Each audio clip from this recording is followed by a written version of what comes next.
Assalamualaikum warahmatullahi wabarakatuh. Saya Dani dan ini adalah materi transport zat melintasi membran. Jadi pada materi ini kita akan membahas jenis-jenis transport atau jenis-jenis perpindahan yang dapat melintasi membran. Membran apa? Membran sel tentunya ya, sesuai dengan materi bahasan kita tentang sel. Oke, sebelum kita lanjut, kita recall kembali materi kita tentang membran sel. Masih ingat bahwa membran sel itu tersusun atas molekul fosfat dan lipid yang saling bekerja sama ya, membentuk fosfolipid. Kemudian di tengah-tengahnya itu ada protein. Fosfolipid ini molekul fosfatnya nih, di sini diperlihatkan dengan struktur yang bulat-bulat warnanya abu. Itu fosfat, yang kuning itu lipid. Fosfolipid, fosfat dan lipid, fosfatnya suka dengan air sedangkan lipidnya tidak menyukai air. Nah, kombinasi dua sifat ini akan menyebabkan struktur membran yang tidak mudah dilewati oleh tidak mudah dilewati oleh sembarang zat. Baik itu dari luar ataupun dari dalam. Fungsinya buat apa? Ya buat menyeleksi zat apa saja yang dibutuhkan, yang dapat masuk, atau zat yang tidak dibutuhkan yang dapat keluar dari sel. Nah, sehingga membran dengan strukturnya yang disebutkan tadi memiliki beberapa sifat. Yang pertama, ya permeable, artinya dapat ditembus oleh semua zat, dapat melewati membran tersebut. Ada semi-permeable, yang artinya hanya dapat dilewati oleh zat tertentu saja. Dan ada impermeable, di mana tidak semua zat atau tidak ada zat apapun yang dapat melintasi membran. Artinya si membran itu nggak bisa dilewati oleh zat apapun ya. Nah, kemudian kita akan membahas beberapa jenis transport yang melintasi membran.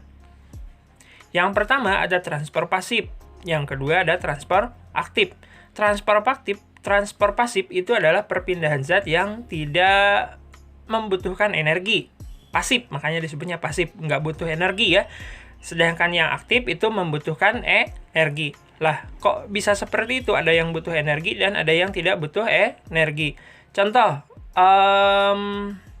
yang membutuhkan energi di sini apabila perpindahannya terjadi dari konsentrasi rendah ke konsentrasi tinggi. Sedangkan yang tidak membutuhkan energi itu terjadi perpindahan dari konsentrasi tinggi ke konsentrasi rendah. Sebentar, apa itu konsentrasi tinggi dan konsentrasi rendah? Begini, konsentrasi tinggi itu adalah, kita harus tahu dulu konsentrasi.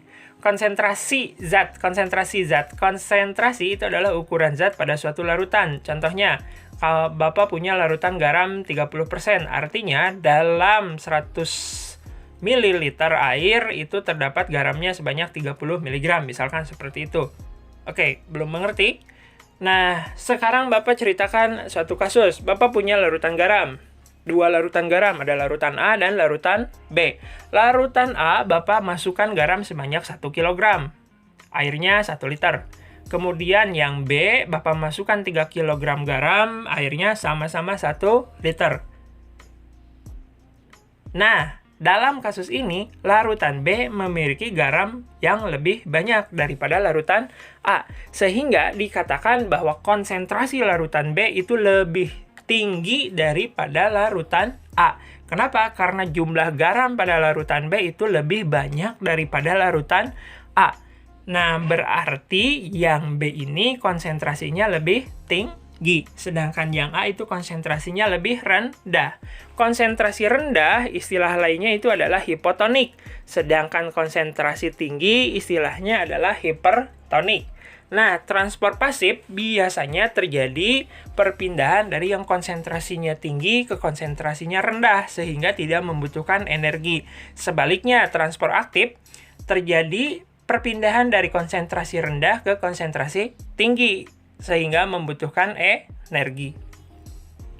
Transport pasif yang kita bahas di sini adalah dua saja, ada difusi dan osmosis. Nanti kita akan jelaskan satu-satu.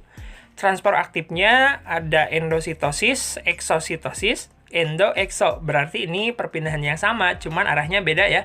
Ada yang ke dalam, ada yang keluar. Ada pompa ion dan pompa natrium kalium. Yang pertama yang kita bahas adalah difusi. Difusi adalah perpindahan zat dari konsentrasi tinggi ke konsentrasi rendah. Ingat, yang berpindah di sini adalah zatnya ya. Perpindahan zat dari konsentrasi tinggi ke konsentrasi rendah.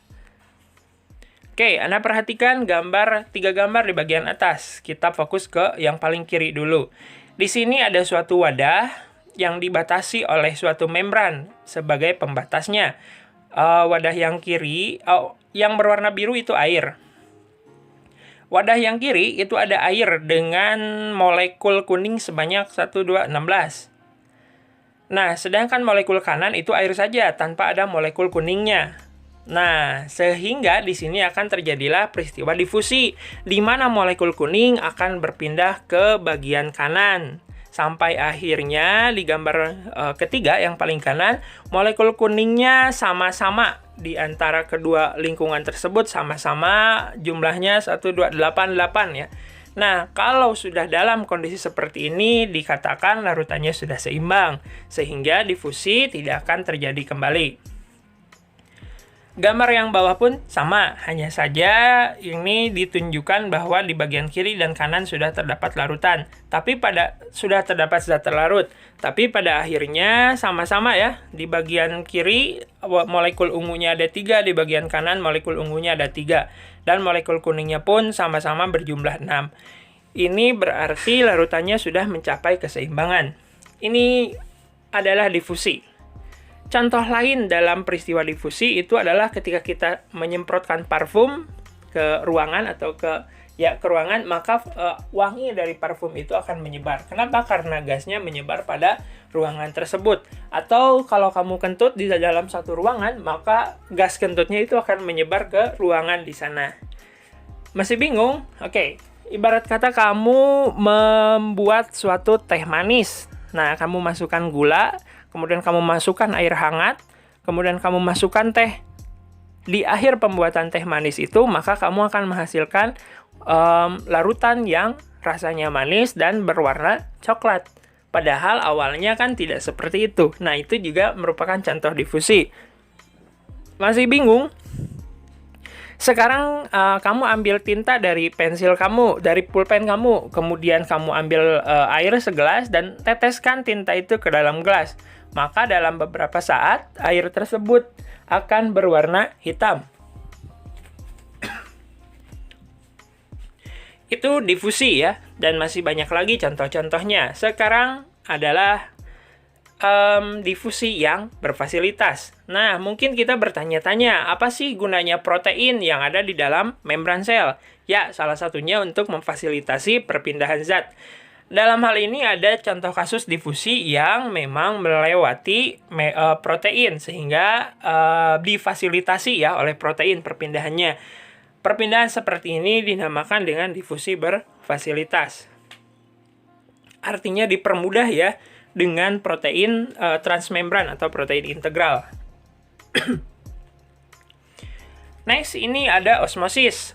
Osmosis adalah perpindahan pelarut dari lingkungan hipotonik menuju hipertonik. Oke, kalau difusi, tadi yang pindah apa? Ya, zatnya ya. Kalau osmosis yang pindah adalah pelarutnya. Apa itu pelarut? Pelarut itu air ya. Kenapa? Karena dalam suatu larutan pasti ada zatnya dan ada pelarutnya.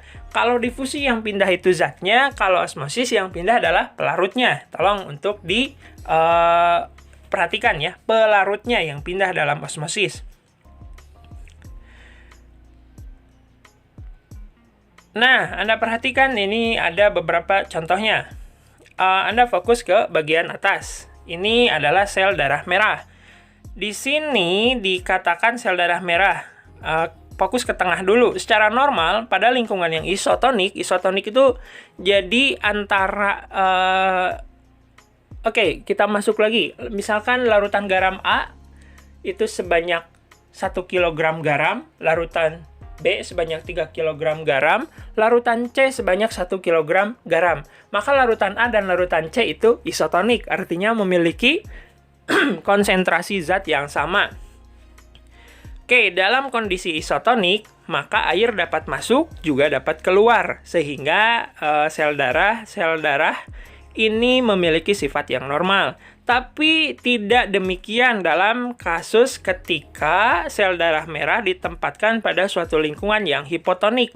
Artinya, lingkungan di luar sel darah itu memiliki zat terlarut yang lebih sedikit. Apa jadinya? Nah, akan terjadi peristiwa osmosis, di mana terjadi perpindahan air dari lingkungan yang hipotonik masuk ke dalam sel darah merah. Sehingga nanti sel darah merah akan memiliki air yang banyak dan sampai akhirnya pecah ya. Kasus ini dinamakan lisis, artinya pecahnya sel darah merah. Nah, itu kalau pada lingkungan yang hipotonik. Sekarang bagaimana kalau pada lingkungan yang hipertonik atau dalam arti lain memiliki zat terlarut yang banyak? Ya, tentu air dari sel darah merah akan keluar sampai akhirnya sel darah merah kehilangan air dan mengalami krenasi ya, disebutnya ini krenasi. Jadi pecah nanti. Mengkerut, bukan pecah ya, mengkerut. Itu namanya krenasi. Begitupun sama halnya dengan sel tumbuhan. Pada lingkungan yang isotonik, sel tumbuhan akan mengalami kondisi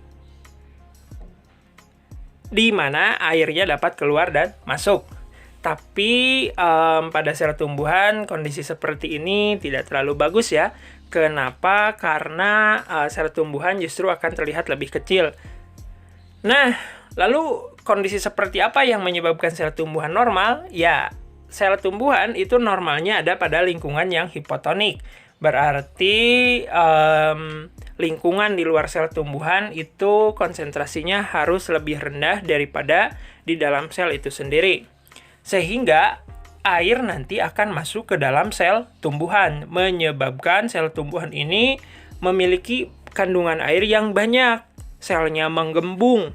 Pecah nggak? Nggak dong. Kalau sel tumbuhan nggak pecah seperti sel darah. Kenapa? Karena sel tumbuhan memiliki dinding sel yang menjaga agar membran selnya tidak membesar terus-menerus dan kemudian pecah. Kondisi seperti ini dinamakan turgid. Turgid itu ya pada kondisi di mana sel tumbuhannya sedang mengembang. Ini bagus. Kenapa? Karena akan menyusun sifat dari jaringan tumbuhan yang keras nantinya. Nah, kondisi tidak begitu baik apabila sel tumbuhan ditempatkan pada lingkungan yang hipertonik atau memiliki konsentrasi yang lebih tinggi daripada konsentrasi sel tumbuhan itu sendiri. Kenapa? Karena air tentunya akan keluar dari dalam sel tumbuhan, sehingga airnya hilang, membrannya nanti akan mengkerut. Nah, ketika membrannya mengkerut, maka membran tersebut akan terlepas dari dinding selnya. Kondisi seperti ini dinamakan plasmolisis. Itu adalah dua contoh transport pasif ya, yang tidak membutuhkan energi. Ada osmosis dan difusi. Berikutnya yang kita bahas adalah transport aktif. Artinya transport atau perpindahan zat yang membutuhkan energi. Yang pertama itu ada endositosis dan eksositosis. Gampang sih kalau ini mah. Jadi ini adalah transport molekul besar. Kemudian caranya bagaimana? Nah, oke, Anda perhatikan gambar kiri ataupun kanan. Itu ketika ada molekul yang ingin dimasukkan ke dalam sel, maka membran sel itu akan melekuk sesuai dengan molekul yang akan dimasukkan sampai akhirnya membran selnya akan putus dan molekulnya ada di dalam seperti yang terlihat pada gambar. Gambar ini menunjukkan peristiwa endositosis ya, atau memasukkan molekul ke dalam sel. Apabila molekulnya besar seperti protein itu dinamakan fagositosis. Sedangkan molekul-molekul yang kecil itu dinamakan pinositosis. Jadi dalam arti lain endositosis itu ada dua, ada fagositosis dan pinositosis. Fagositosis untuk molekul yang besar, sedangkan pinositosis untuk molekul yang kecil. Nah, lalu eksositosis bagaimana? Sama halnya dengan endositosis. Hanya saja ini berbeda arah. Kalau endositosis dari lingkungan ekstraseluler masuk ke dalam sel. Kalau eksositosis sebaliknya, justru dari dalam sel keluar ke lingkungan ekstraseluler. Prosesnya bagaimana? Sama seperti yang dijelaskan pada tahapan endositosis. Berikutnya adalah pompa ion. Ion berarti adalah molekul yang bermuatan ya. Sama dengan transport yang lainnya. Yang beda di sini yang berpindah adalah ionnya. Contoh di sini ada ion H+ yang akan dipindahkan dari dalam sitoplasma ke lingkungan ekstraseluler. Anda perhatikan pada sitoplasma ada satu H+ atau satu ion H, sedangkan di luar ada 5 ion H+. Nah, ini adalah perpindahan dari konsentrasi yang rendah ke konsentrasi yang tinggi. Ini akan susah. Ibarat kata kamu memasukkan sebuah jaket ke dalam suatu tas yang sudah penuh. Maka kamu akan membutuhkan energi yang lebih besar. Nah, dalam hal ini juga perpindahan H+ keluar lingkungan ekstraseluler itu membutuhkan energi. Anda perhatikan gambar kuning yang ada tulisan ATP itu adalah energi yang digunakan untuk memindahkan H+ ke lingkungan ekstraseluler. Ini membutuhkan energi sehingga dia masuk ke golongan transport aktif. Berikutnya itu ada kotransport. Apa itu kotransport? Apabila suatu molekul yang keluar itu di sini dicontohkan H+ ya yang dikeluarkannya, tentu membutuhkan energi. Dan dia dapat masuk kembali secara pasif sambil membawa molekul lainnya. Dalam hal ini molekul lainnya itu ada yang hijau ya, ini sukrosa atau glukosa berarti. Jadi ketika H+ itu keluar dan masuk kembali, dia membawa oleh-oleh gitu, membawa si glukosa. Ini namanya kotransport. Artinya transport suatu zat dia membawa kembali suatu zat lainnya. Berikutnya ada pompa natrium dan kalium. Dari bahasanya berarti yang berpindah adalah natrium dan kalium. Nah, ini adalah perpindahan natrium dan kalium yang melawan gradien konsentrasi dan membutuhkan energi, sama saja dengan proton lainnya ya, pompa proton lainnya atau pompa ion lainnya.